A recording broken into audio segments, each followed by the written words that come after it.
Sunan Ibnu Majah, Kitab Bersuci dan Sunnah-Sunnahnya. A'udzubillahi minasyaitonirrajim. Bismillahirrahmanirrahim. Bab mengucapkan salam kepada orang yang sedang kencing. Hadis nomor 344 Sahih. Dari Al-Muhajir bin Kunfus bin Amru bin Jutan berkata, aku mendatangi Nabi Shallallahu Alaihi Wasallam ketika beliau sedang berwudu. Lalu aku mengucapkan salam namun beliau tidak menjawab. Maka ketika selesai beliau bersabda, sebenarnya tidak ada yang menghalangiku untuk menjawabnya kecuali karena aku sedang berwudu. Hadis nomor 345 Sahih. Dari Abu Hurairah ia berkata, seorang lelaki melewati Nabi Shallallahu Alaihi Wasallam ketika beliau sedang kencing. Laki-laki itu mengucapkan salam kepadanya namun beliau tidak menjawabnya. Tatkala selesai, beliau menepukkan kedua telapak tangannya ke tanah dan bertayamum, setelah itu menjawab salamnya. Hadis nomor 346 Sahih. Dari Jabir bin Abdullah berkata, seorang laki-laki melewati Nabi Shallallahu Alaihi Wasallam. Kemudian ia mengucapkan salam ketika beliau sedang kencing, maka Rasulullah Shallallahu Alaihi Wasallam bersabda kepadanya, apabila kamu melihatku dalam kondisi seperti ini maka jangan memberi salam kepadaku. Karena sesungguhnya jika kamu melakukannya, maka aku tidak akan membalasnya. Hadis nomor 347 Hasan Sahih. Dari Ibnu Umar ia berkata, seorang lelaki melewati Rasulullah Shallallahu Alaihi Wasallam ketika beliau kencing, kemudian ia mengucapkan salam kepadanya, namun beliau tidak menjawabnya. Bab istinja dengan air. Hadis nomor 348 Sahih. Dari Aisyah ia berkata, aku tidak pernah melihat Rasulullah Shallallahu Alaihi Wasallam selesai dari buang hajat kecuali menyentuh air bersuci. Hadis nomor 349 Sahih.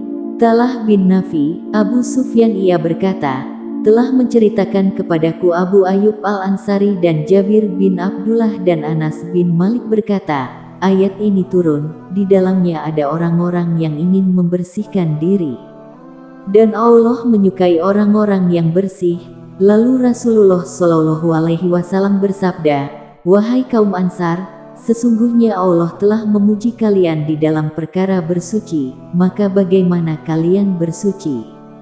Mereka menjawab, kami berwudu untuk salat, mandi besar, dan beristinja petik terbalik dengan air. Beliau bersabda, apa yang sekarang kalian lakukan maka tekunilah. Hadis nomor 350 Daif. Dari Aisyah berkata, Nabi Shallallahu Alaihi Wasallam mencuci pantatnya 3 kali. Ibnu Umar berkata, lalu kami melakukan hal itu, hingga yang kami dapatkan adalah obat dan kebersihan. Hadis nomor 351 Sahih. Dari Abu Hurairah ia berkata, Rasulullah Shallallahu Alaihi Wasallam bersabda, telah turun ayat kepada penduduk Kuba petik terbalik, di dalamnya ada orang-orang yang ingin membersihkan diri. Dan Allah menyukai orang-orang yang bersih. Beliau bersabda, mereka beristinja petik terbalik dengan air, sehingga ayat ini turun kepada mereka. Bab orang yang menggosokkan tangannya ke tanah setelah istinja. Hadis nomor 352 Hasan. Dari Abu Hurairah berkata, Nabi Shallallahu Alaihi Wasallam buang hajat kemudian beristinja petik terbalik dengan air. Setelah itu beliau mengusapkan tangannya ke tanah. Hadis nomor 353 Sahih. Telah menceritakan kepada kami Ibrahim bin Jarir dari bapakku berkata, Nabi Shallallahu Alaihi Wasallam masuk ke semak-semak dan membuang hajatnya. Kemudian Jarir membawakan setimba air, beliau lalu beristinja petik terbalik dan mengusap tangannya dengan debu. Bab menutup bejana. Hadis nomor 354 Sahih. Dari Jabir ia berkata, Nabi Shallallahu Alaihi Wasallam memerintahkan kami mengikat geriba dan menutup bejana-bejana. Hadis nomor 355 Daif. Dari Aisyah ia berkata, Pada malam hari aku menyediakan 3 bejana untuk Rasulullah Shallallahu Alaihi Wasallam, 1 bejana untuk bersuci, 1 bejana untuk bersiwak dan 1 bejana lainnya untuk minum. Hadis nomor 356 Daif Jidan. Dari Ibnu Abbas ia berkata, Rasulullah Shallallahu Alaihi Wasallam tidak mewakilkan bersucinya kepada seseorang dan juga tidak dengan sedekahnya, namun beliau sendiri yang mengurusinya. Bab mencuci bejana setelah dilihat anjing. Hadis nomor 357 Sahih. Dari Abu Razin berkata, aku melihat Abu Hurairah memukul keningnya dengan tangan dan berkata, wahai penduduk Irak, kalian mengklaim bahwa aku telah berdusta atas nama Rasulullah Shallallahu Alaihi Wasallam. Biarlah kalian mendapatkan pahala dan aku yang mendapatkan dosa jika aku berdusta.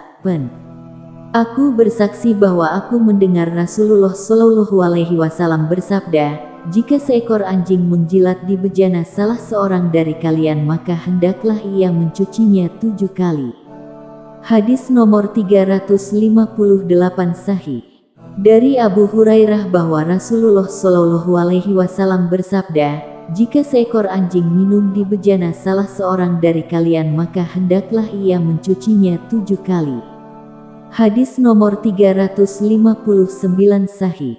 Dari Abdullah ibnul Mughaffal bahwa Rasulullah Shallallahu Alaihi Wasallam bersabda, jika seekor anjing menjilat bejana maka cucilah sebanyak 7 kali dan lumurilah dengan tanah yang ke-8 kalinya. Hadis nomor 360 Sahih. Dari Ibnu Umar ia berkata, Rasulullah Shallallahu Alaihi Wasallam bersabda, apabila seekor anjing menjilat bejana salah seorang di antara kalian maka cucilah sebanyak 7 kali. Bab wudu dengan air sisa kucing dan keringanan di dalamnya. Hadis nomor 361 Sahih. Dari Kabsyah binti Ka'ab istri salah seorang anak Abu Qatadah, ia pernah menuangkan air wudu untuk Abu Qatadah. Lalu datanglah seekor kucing yang ingin minum, maka ia pun memiringkan bejana itu untuk kucing tersebut. Aku terus memandanginya. Lalu ia berkata, wahai putri saudaraku, apakah engkau merasa heran? Rasulullah Shallallahu Alaihi Wasallam bersabda, sesungguhnya kucing tidak najis, ia adalah binatang yang biasa kelilingi di rumah. Hadis nomor 362 Sahih. Dari Aisyah ia berkata, aku dan Rasulullah Shallallahu Alaihi Wasallam berwudu dari 1 bejana yang sebelumnya telah dijilat kucing. Hadis nomor 363 Daif. Dari Abu Hurairah ia berkata, Rasulullah Shallallahu Alaihi Wasallam bersabda, kucing tidak memutus membatalkan salat karena ia termasuk perhiasan rumah. Bab keringanan menggunakan air sisa wanita. Hadis nomor 364 Sahih. Dari Ibnu Abbas ia berkata, sebagian istri Nabi Shallallahu Alaihi Wasallam mandi besar dalam 1 bejana, lalu Nabi Shallallahu Alaihi Wasallam datang untuk mandi atau wudu. Istrinya berkata, wahai Rasulullah, sesungguhnya aku junub. Beliau bersabda, namun air tidak junub. Hadis nomor 365 Sahih. Dari Ibnu Abbas berkata, seorang istri Nabi Shallallahu Alaihi Wasallam mandi junub lalu Nabi wudu, atau mandi junub dari sisa air wudunya istri. Hadis nomor 366 Sahih. Dari Maimunah istri Nabi, berkata, Nabi Shallallahu Alaihi Wasallam berwudu dengan air sisa mandi janabah istrinya. Bab larangan dari hal tersebut. Hadis nomor 367 Sahih.